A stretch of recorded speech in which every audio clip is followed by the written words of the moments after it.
On May 6, 1864, late in the afternoon, something happened in the dense Virginia woods that would change the course of the American Civil War.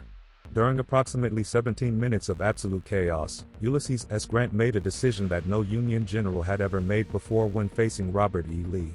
And this decision was not in any battle plan. It was pure instinct forged under pressure. The Battle of the Wilderness had become a nightmare. Union lines were fragmenting. Fire spread through the dry forest. It was the kind of situation where generals like McClellan and Hooker had retreated before.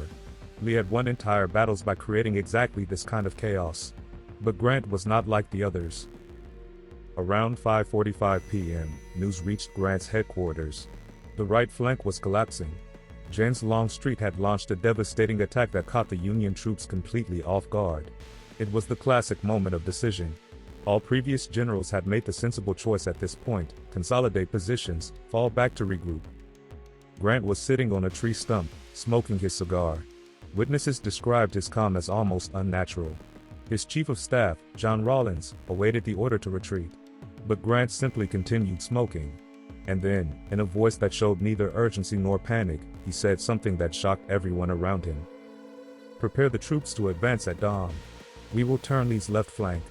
There was stunned silence. An officer dared to question, "General, the troops are retreating.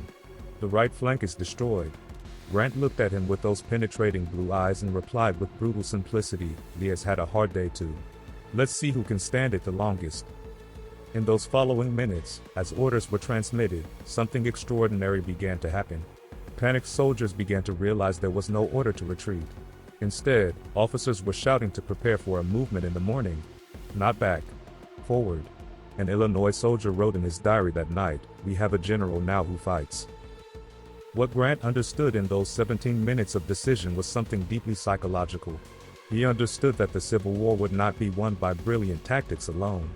It would be won by the will to continue when all seems lost. Lee was a tactical master, but Grant had discovered something Lee couldn't circumvent: relentless persistence. The next morning, when the Union troops began to move, they did not march north, towards Washington. They marched south, towards Spotsylvania. For the first time in the war, a Union general had lost a battle against Lee and kept moving forward.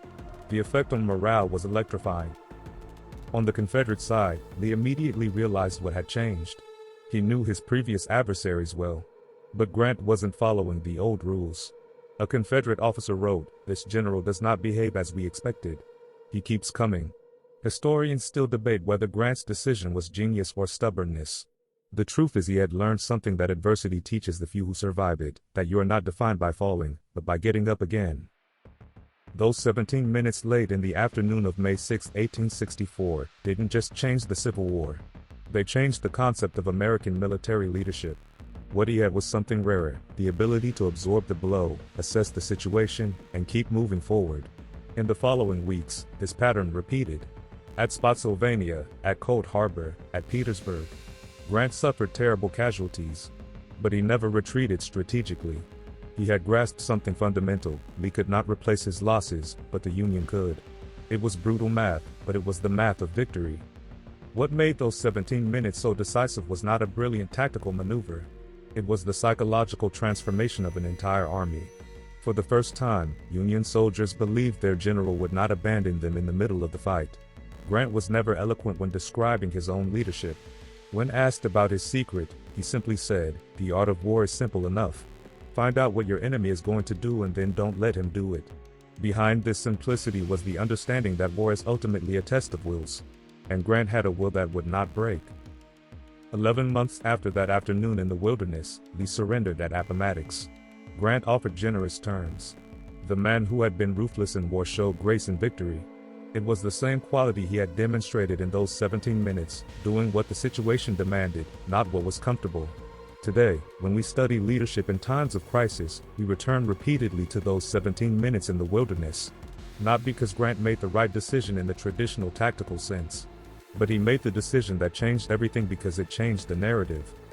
He refused to accept that history would repeat itself.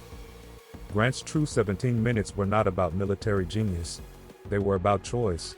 The choice to continue when continuing seems impossible. The choice to advance when everyone expects you to retreat. The choice to believe you can win, even when all evidence suggests otherwise. And perhaps this is the most powerful lesson, that the moments that define us rarely last longer than a few minutes of decision under absolute pressure.